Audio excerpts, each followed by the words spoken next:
नमस्कार. जोशीज पाकखान्यात आपले सहर्ष स्वागत आहे. आज आपण करणार आहोत संक्रांती विशेष भोगीची भाजी. त्याकरिता कढईत तेल गरम झाल्यास मोहरी, हिंग, कढीपत्ता घालून छान फोडणी द्यावी.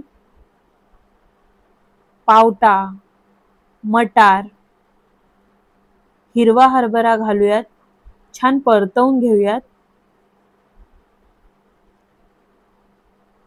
पाव चमचा हळद घालूयात. तीही छान परतवून घेऊयात. उरलेल्या भाज्या घालूयात.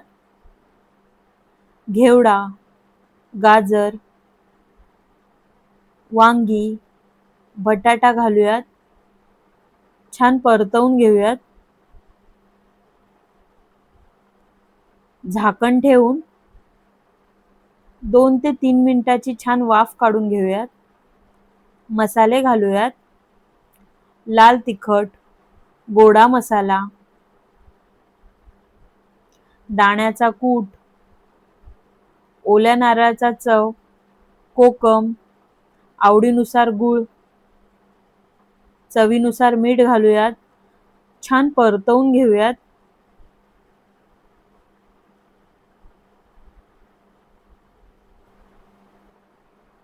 इथं मी 1 वाटी गरम पाणी घातले आहे. यामुळे भाजीची चव उत्तम होते. झाकण ठेवून 5 ते 10 मिनिटं ही भाजी छान शिजू द्यावी.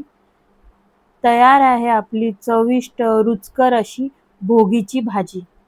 रेसिपी आवडल्यास नक्की करून पहा. तुम्हाला ही भाजी खूप आवडेल.